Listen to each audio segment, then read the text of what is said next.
तो आखिरकार ये मास्क मैन था कौन यार जो स्टॉम्प लगा करके चला गया सीएम पंग को? क्या सच में वो सेथ रॉलिन्स ही था या फिर कोई और? सेथ रॉलिन्स की अगर भाई सेथ रॉलिन्स था भी तो क्या सेथ रॉलिन्स की चोट इतनी जल्दी सही भी हो गई है? इसके साथ लिव मॉर्गन भी वापसी कर चुकी है वॉर गेम्स के अंदर अपना WWE रिटर्न्स के साथ, और जॉन सीना ने अपना टाइटल भी गवा दिया है। चलो देखते हैं पूरा सर्वाइवर सीरीज वॉर गेम्स में क्या क्या हुआ, कैसे कैसे मैचेस हुए, पूरा एक्शन देखते हैं भाई, जानते हैं क्या है रिजल्ट। चलो चैनल को सब्सक्राइब कर लो, फिर शुरू करते हैं। New Chat Wrestling. शुरुआत होती है Survivor Series war games women's war games से, जिसमें शॉर्लेट फ्लेयर एंटर करते हैं। फिर आते हैं आसिका काबुकी वॉरियर्स की तरफ से, दोनों सुपरस्टार के साथ भाई मैच शुरू कर दिया जाता है। फिर यहाँ पर हम लोगों को देखने को मिलता है शॉर्लेट और आसिका की आपस में झड़प, और उसके साथ ही मैच बहुत ही बेहतर चल रहा था। धीरे धीरे हर सुपरस्टार की एंट्री होने वाली थी। फिर आती है इयो स्काई खाली हाथ नहीं आती भाई, वो कुछ ले करके आती हैं, कुछ एक तरीके से भाई देखा जाए तो कुछ अलग सा भाई, जिससे वो अटैक कर सकती हैं, चोट पहुँचा सकती है को, वैसी चीज लेकर के आती हैं। आस्का की कुटाई हो रही थी भाई पूरी तरीके से, क्योंकि यहाँ पर रिंग में भाई मौजूद थी शॉर्लेट और यहाँ पर इयो स्काई, आस्का अकेली थी अभी तक। फिर आती है द मैन बेकी लिंच आती है भाई, उनका एंट्रेंस अच्छा खासा होती है, उनकी ड्रेस बहुत ही बेहतर होती है। फिर आती हैं रिंग में, उनका सामने शॉर्लेट से होता है, शॉर्लेट से कहती हैं भाई चलो हम लोग तो भाई दोस्त हैं, यहाँ पर हम लोग फाइट नहीं करते हैं। फिर एलेक्सा ब्लिस आती हैं, पर तब तक शॉर्लेट बेकी लिंच के ऊपर अटैक कर चुकी होती हैं। बेकी लिंच और यहाँ पर आस्का के बीच थोड़ी फाइट देखने को मिलती है, पर उससे पहले एलेक्सा ब्लिस आस्का के ऊपर अटैक करती हैं। तो काफ़ी बढ़िया वॉर गेम्स चल रहा था भाई। जो इस लोगों को नहीं पता तो यहाँ पर इयो स्काई और इसके साथ कैरी सेन का भी थोड़ा मैच में इन्वॉल्वेशन हम लोगों को देखने को मिल रहा था। कैरी सेन आती है, शॉर्लेट के ऊपर अटैक करती हैं भाई। काफ़ी मतलब जो फ्रेश सुपरस्टार आ रहा था वो भाई सामने शॉर्लेट हो या फिर बेकी लिंच, सभी के ऊपर अटैक हो रहा था बराबर। लाइक जैसे हम लोगों को देखने को मिलता नहीं रॉयल रंबल में, वैसा ही सीन हो रहा था। उसके बाद हम लोगों को देखने को मिलते हैं भाई काफ़ी सुपरस्टार रिंग में आ चुके थे। इक्वल यहाँ पर देखा जाए तो यहाँ पर हम लोगों को टीम में दिख रहे थे, अभी तक शॉर्लेट और इयो अकेली ही थी। फिर आना पड़ता है एजेली को। एजेली भाई पूरा वहाँ पर कहती है मैं पूरा नेट को ही भाई चढ़ करके अंदर जा सकती हूँ, एक तरीके से पूरा भाई केज को चढ़ती हैं, ऊपर चढ़ती हैं, उसके बाद जाती हैं, फिर एजेली की कुटाई हो जाती है। फिर आती है नाया जैक्स। इसका मतलब तो भाई एजेली शॉर्लेट और इयो स्काई की खैर नहीं, रिंग में बड़ा खतरनाक एक्शन देखने को मिलने वाला था। पूरी टीम ऑलमोस्ट कंप्लीट हो ही चुकी थी। फिर आती है वहाँ पर रिया रिप्ली, और रिया रिप्ली के आने के साथ ही मैच में हो जाता है काफ़ी बढ़िया एक्साइट। मैच को देखा जाए तो मैच बहुत ही बेहतर हो गया था, सभी सुपरस्टार की एंट्री हो चुकी थी। अब यहाँ पर मैच फुल पैक एक्शन के साथ शुरू कर दिया गया था। धीरे करके एक एक सुपरस्टार आ रहे थे। अब यहाँ पर लैश लेजेंड की भाई एंट्रेंस होनी बाकी थी। लैश लेजेंड का अभी भाई हो चुका था भाई पूरी तरीके से एंट्रेंस। उसके बाद एलेक्सा ब्लिस को भाई पूरी तरीके से चोट पहुँचाने की कोशिश करती हैं लैश लेजेंड। फिर यहाँ पर आस्का इयो के ऊपर अटैक करती हैं, यानी कि देखा जाए तो सब लोगों ने एक एक सुपरस्टार चुन ही लिया था। और लैश लेजेंड एंड नाया जैक्स की जोड़ी अभी तक की सबसे बेस्ट जोड़ी सामने निकल करके आ चुकी थी। फिर होता है भाई आस्का शॉर्लेट के ऊपर जाती है पॉइजन अटैक ले, पर वो सीधा लैश लेजेंड के ऊपर अटैक कर देती है, मिस करके सीधे लैश के ऊपर चली जाती हैं। यार थोड़ा पॉइजन अटैक दो बार आस्का ने मिस कर दिया है। लास्ट स्मैकडाउन पर भी यही सीन देखने को मिला था। इस बार सीधा अटैक हुआ यहाँ पर लैश लेजेंड के ऊपर, वही पॉइजन अटैक। तभी यहाँ पर भाई सभी सुपरस्टार उनको देखने लगे। यहाँ पर फिर भाई पूरी टीम इकट्ठा हो चुकी थी। तब तक टीम रिया रिप्ली की, शॉर्लेट एंड रिया रिप्ली मिलकर के भाई सभी को एक साइड करती हैं और ख़त्म कर देती हैं, पूरा सिस्टम ही भाई वहाँ पर हटा देती हैं।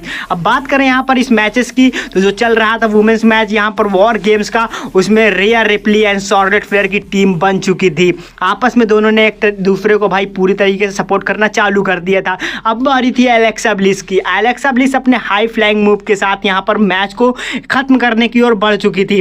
टॉप हम लोगों को भाई केज के ऊपर देखने को मिल रही थी भाई एक ड्रम के साथ यहाँ पर इयो स्काई, और सीधा वहाँ से डाइव लगा देती हैं यहाँ पर जितनी भी सुपरस्टार उनके अपोनेंट सुपरस्टार हैं उनके ऊपर। फिर Becky Lynch and Charlotte Flair की फाइट देखने को मिलती है। फाइनली यहाँ पर बेकी लिंच को एक लॉक में डाल करके एंड रिया रिप्ली इस मैच को पिन करके खत्म कर देती हैं। Rhea, Iyo, Alexa Bliss, Charlotte Flair and AJ Lee की टीम यहाँ पर इस मैच को जीत जाती है। तो काफ़ी अच्छा पहला वुमेन्स वॉर गेम देखने को मिला हम लोगों को, जो कि शुरुआत में ही काफ़ी मज़ेदार वो देखने को मिल गया था, मज़ेदार मैच। इसके बाद भाई मैच होने वाला था डोमिनिक मिस्टेरियो का, वो भी जॉन जॉन सीना से इंटरकॉन्टिनेंटल चैंपियनशिप के लिए। काफ़ी अच्छा खासा मैच होने वाला था। जॉन सीना के सामने थे आज डोमिनिक मिस्टीरियो और उनके साथ थी यहाँ पर Roxanne Perez and Raquel Rodriguez. Match बहुत ही खतरनाक होने वाला था क्योंकि यहाँ पर भाई जॉन सीना अकेले थे, सामने वो थोड़ी एडवांटेज लेकर के आए थे जजमेंट डे का डोमिनिक मिस्टीरियो। और मैच की जैसे हम लोग सोच रहे थे कि जब डोमिनिक मिस्टीरियो आए हैं तो थोड़ी एडवांटेज में फिन बैलर और जेडी मैकडोना को भी लाया, होता भी कुछ वैसा ही। भाई सब लोग आ ही थे, जजमेंट डे पूरा यहाँ पर आया हुआ था। जॉन सीना अकेले थे और काफी अच्छे खासे मैचेस देखने को मिल रहे थे। तभी कुछ अलग सा देखने को मिलता है सीन कि यहाँ पर हम लोगों को देखने को मिलता है कि डोमिनिक मिस्टीरियो थोड़ा नाटक करके भाई नीचे चले जाते हैं रिंग साइड। तभी वहाँ पर Roxanne Perez and Raquel Rodriguez check करवा रही होती है रेफरी के साथ। रेफरी थोड़ा डॉक्टर्स को बुलाते हैं। उसके बाद यहाँ पर भाई राकेल रॉड्रिगेज जाते हैं रिंग में और जॉन सीना को लगा देती हैं भाई एक तरीके से पावर बम। देखने में सरप्राइजिंग सा थोड़ा लगा कि जॉन सीना के ऊपर अटैक किया रॉक्सन पेरेज ने, और रॉक्सन पेरेज ने भाई यहाँ पर पूरी तरीके से रॉक्सन एंड राकेल रॉड्रिगेज ने मिल करके जॉन सीना को भाई एक तरीके से भाई हरा ही दिया था। अब बारी थी डोमिनिक मिस्टीरियो की। डोमिनिक मिस्टीरियो जाते हैं रिंग में और रेडी हो जाते हैं 619 के लिए। 619 लगा देते हैं जॉन सीना को।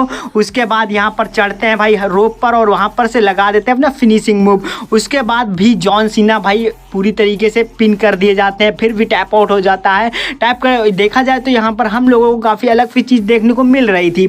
जॉन सीना अकेले सामने इतनी ज़्यादा एडवांटेज से भरी हुई जजमेंट डे के मेंबर सभी अटैक कर रहे थे एक एक करके जॉन सीना के ऊपर। जॉन सीना की बात करें तो भाई जॉन सीना अपने आप में लीजेंड है भाई, बहुत ही खतरनाक सुपरस्टार, किसी भी को हरा सकते हैं भाई। बिग शो जैसे सुपरस्टार को हरा सकते हैं, अंडरटेकर को हरा सकते हैं। तो यहाँ पर डोमिनिक मिस्टीरियो क्या है, डोमिनिक मिस्टीरियो को लगाते हैं भाई यहाँ पर सबमिशन में डालते हैं। उसके बाद डोमिनिक मिस्टीरियो थोड़ा स्ट्रगल करते हैं। उसके बाद आना पड़ता है यहाँ पर JD McDonagh and Finn Balor को। JD McDonagh and Finn Balor को आने से यहाँ पर भाई काफ़ी एक एडवांटेज मिल जाता है। फिर भी जॉन सीना अपनी ताकत दिखाते हैं, बताते हैं कि मैं दोनों को भाई एक साथ यहाँ पर लगा सकता हूँ एटीट्यूड ऑफ एडजस्टमेंट। और उसके बाद यहाँ पर हम लोगों को सरप्राइजिंग एंट्री देखने को मिल जाती है, वो भी लिव मॉर्गन की। तो काफ़ी सीन बढ़िया रहा। पहले लिव मॉर्गन आती हैं और वहाँ पर पूरी तरीके से उल्टा सीन देखने को मिलता है। लिव मॉर्गन आती है, सीधा अटैक करती है डोमिनिक मिस्टीरियो के ऊपर।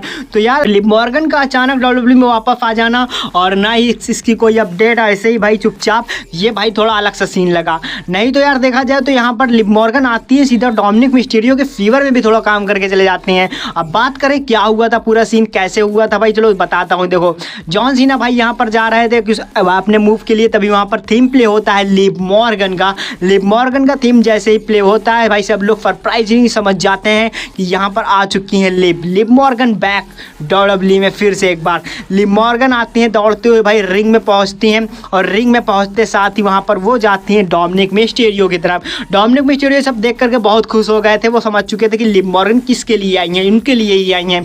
पर यहाँ पर थोड़ा अलग जॉन सीना का भाई ध्यान भटकाने के लिए लिव मॉर्गन सीधा एक स्लैप लगा देती हैं डोमिनिक मिस्टीरियो को। इस पर भाई जॉन सीना के रिएक्शन देखने वाले थे। जॉन सीना ने बोल भाई एक तरीके से जॉन सीना कह रहे थे ये क्या हो गया, ये तो भाई थोड़ा उल्टा ही सीन देखने को मिल गया। पर यहाँ पर उसके बाद जॉन सीना के ऊपर जाती हैं लिव मॉर्गन, पर फिर सडनली उनका भाई फेस चेंज पूरा हो जाता है। जैसे एक बार हम लोगों को देखने को नहीं मिला था Cardi roads and John Cena का हील टर्न, वैसा ही कुछ सीन देखने को मिलता है। फिर जॉन सीना को भाई एक डाल देते हैं 619 पोजीशन में। 619 के बाद यहाँ पर मैच को कर दिया जाता है खत्म, जिसके बाद हम लोगों को भाई पूरा कंफर्म हो जाता है, ये पिन के जरिए जीत जाते हैं यहाँ पर डोमिनिक मिस्टीरियो और अपना टाइटल रिटेन कर लेते हैं। फाइनली बात कर लेते हैं नेक्स्ट मैच जो कि हम लोगों को देखने को मिला, निक्की बेला एंड स्टेफनी वाकेर का भाई ये टाइटल मैच जो लग चुका था दांव पर। काफ़ी अच्छा खासा मैच ये वाला भी था क्योंकि मैच की शुरुआत में भी स्टेफनी ने भाई अच्छी खासी पकड़ बनाई थी। वहीं भाई डब्ल्यूडब्ल्यूई हॉल ऑफ फेम की बात करें निक्की बेला की, तो उन्होंने भी मैच को भाई इतने बढ़िया तरीके से भाई फाइट की उसमें कि निक्की बेला एंड स्टेफनी वाकर के बीच में कभी भी कोई भी जीत सकता था। आज यार देखो आगे बढ़ी रहा था कि यहाँ पर हम लोगों को देखने को मिलता है सबमिशन लॉक से एक दूसरे के ऊपर जाते हैं दोनों सुपरस्टार सबमिशन के लिए, पर भाई किसी ना किसी कारण से वो टूट ही जाता है। उसके बाद हम लोगों को देखने को मिलता है स्टेफनी वाकर का पूरा कंट्रोल मैच में। स्टेफनी वाकर आती हैं अपने फुल फॉर्म में और पूरी तरीके से मैच को डोमिनेट कर देती हैं वहाँ पर, और इसी वजह से भाई पूरी तरीके से मैच में पकड़ बना के शुरुआत से ही चल रही थी स्टेफनी। और उसके बाद बात करें स्टेफनी वाकर की, तो वो जाती हैं भाई यहाँ पर टेबल पर जो कि होता है कमेंट्री टेबल। उसके बाद हम लोगों को कुछ अलग सा ही सीन देखने को मिलता है, मैच को रिंग के बाहर खत्म करने का प्रयास था यहाँ पर स्टेफनी का। उसके बाद हम लोगों को देखने को मिलता है मैच भाई पूरी तरीके से खत्म हो चुका था, मैच का विनर सामने आ चुका था, जो कि भाई हम लोगों को पता चल चुका था कि यहाँ पर टाइटल को डिफेंड कर लिया है स्टेफनी वाकर ने पूरी तरीके से। तो काफ़ी अच्छा खासा ये वाला भी मैच था, बढ़िया चला, लंबा चला, थोड़ा ठीक है, पर यहाँ पर निक्की बेला की ही हार हुई। यहाँ पर जीत चुकी हैं जो है स्टेफनी वाकर और अपना टाइटल रिटेन कर चुकी हैं। तो टाइटल भाई बचा लिया है यहाँ पर निक्की बेला से स्टेफनी वाकर ने। और भाई जब टाइटल वो उन्होंने फेप किया तो पूरी तरीके से डिफेंड करने के बाद क्राउड को दिखाना तो बनता था, वही किया स्टेफनी वाकर ने। पूरे क्राउड को भाई अपना टाइटल शो किया और बता दिया कि निक्की बेला को हरा दिया है उन्होंने। और उसके साथ ही अब उनका नेक्स्ट चैलेंज क्या होने वाला है वो हम लोगों को अगले मंडे नाइट रॉ पर ही पता चलेगा। इसके बाद से भाई ये वाला मैच तो काफ़ी इंटरेस्टिंग और बढ़िया थ्रिलिंग मैच था। और यहाँ पर निक्की बेला का देखा जाए तो भाई थोड़ा अलग से उनको मैच पाना था किसी न किसी तरीके से, वो भी सर्वाइवर सीरीज में वो उनको मिल गया। उसके बाद हम लोगों को देखने को मिलता है मेंस वॉर गेम, जिसके लिए सब लोग थे भाई एक्साइटेड। जे उसो की पूरी टीम अंदर थी वहाँ पर सीएम पंक और कॉडी के साथ। भाई जब वहाँ पर सब लोग भाई एक तरीके से सेलिब्रेट कर रहे थे, थीम प्ले होता है ब्रॉक लेसनर का। तो ब्रॉक लेसनर का थीम जैसे ही प्ले होता है भाई सब लोग हड़बड़ा जाते हैं एक तरीके से, सोच रहे थे भाई अब ये आ तो गया, अब ये करेगा क्या। यहाँ पर पॉल हेमन के साथ एंट्री होती है, इस बार नहीं फिसले थे यहाँ पर भाई अपने एक तरीके से सेलिब्रेशन में ब्रॉक लेसनर। उसके बाद वो सीधा चल पड़े थे रिंग की ओर और रिंग की ओर बढ़ते कदम फाप नजर आ रहे थे। भाई सामने वाली टीम में कितना खौफ है उनका। ब्रॉक लेसनर एक ऐसा नाम जिसके सामने सुपरस्टार आने से थोड़ा डरते हैं। और भाई पहले कॉडी को एक F5 देते हैं, कॉडी के बाद बारी थी यहाँ पर जे उसो की, यानी कि भाई जे, जिम्मी, कॉडी, सीएम सबको लग चुका था F5 और भाई सब नीचे गिर पड़े थे। जितने सेलिब्रेट नहीं कर रहे थे उससे ज़्यादा दर्द में नजर आ रहे थे सभी सुपरस्टार। अब बात करें यहाँ पर ब्रॉक लेसनर के एंट्रेंस की और उनके मैच में आने की भाई बात, तो देखो ब्रॉक लेसनर जैसे ही आते हैं सब पहले तो सबको टारगेट करते हैं, सभी को एक एक करके F5 लगाते हैं। मतलब कि एक तरफ 4 सुपरस्टार थे, सामने ब्रॉक लेसनर अकेले थे, तब भी वो लोग कुछ नहीं कर पाए भाई। यहाँ पर ब्रॉक लेसनर के बाद एंट्री होती है भाई रोमन रेंस की। आते हैं भाई अपनी स्लो वॉक कर करके पहुँचते हैं रिंग तक, देखते हैं ब्रॉक लेसनर भाई नीचे ही है। अब तो भाई मज़ा आएगा। रोमन रेंस रेडी होते हैं अपने सुपरमैन पंच के लिए, देखते हैं ब्रॉक लेसनर को टारगेट करते हैं, ब्रॉक लेसनर को जाते हैं सीधा अपने लोड करते हैं भाई सुपरमैन पंच, और सुपरमैन पंच से ही अटैक कर दिया रोमन रेंस ने। रोमन रेंस की बात करें, ब्रॉन ब्रेकर, ब्रॉक लेसनर सभी के ऊपर अटैक कर ही चुके थे। उसके बाद बारी थी ब्रॉक के भाई एक और सुपरमैन पंच की, पर ब्रॉक लेसनर थोड़ा पहले से ही तैयार थे। ब्रॉक लेसनर की बात करें तो आज सुपरमैन पंच की उनके ऊपर भाई बरसात ही कर दी रोमन रेंस ने। इसके बाद जा रहे थे एक और सुपरमैन पंच के लिए, पर यहाँ पर ब्रॉक लेसनर उनको भाई पकड़ लेते हैं और लगा देते हैं F5। सीधा वहाँ पर हम लोगों को देखने को मिल जाता है रिंग के बाहर ही F5। उसके बाद रोमन रेंस जब अंदर जाते हैं तो लॉगन पॉल के हाथों से निकालते हैं भाई वो अपना नुकीला भाई एक तरीके से शस्त्र, और उसके बाद अटैक होता है सभी के ऊपर, एक एक करके सभी को देते हैं सुपरमैन पंच। 2 सुपरमैन पंच, ब्रॉन्सन रीड को, ड्रू मैकिंटायर के ऊपर भी एक सुपरमैन पंच आया। उसके बाद यहाँ पर देखने को मिलता है भाई एक मिस्ट्री और सरप्राइज और मास्क मैन की एंट्री, जो कि सीएम पंक को ऊपर अटैक करने वाला था। सब लोग सरप्राइज हो चुके थे, सोच रहे थे भाई ये मास्क मैन है कौन जिसने अपना चेहरा पूरी तरीके से ढक रखा और सीएम पंक को ही टारगेट कर रहा है, कौन है ये? क्या भाई ये सेथ रॉलिंस हैं? सेथ रॉलिंस का आना भाई क्या यहाँ पर मुमकिन है? पर भाई थोड़ा कंफर्म हो जाता था जब यहाँ पर स्टॉम्प आया सीधा सेथ रॉलिंस की तरह देखने को मिला हम लोगों को स्टॉम्प सीएम पंक के ऊपर। और यहाँ पर भाई सीएम पंक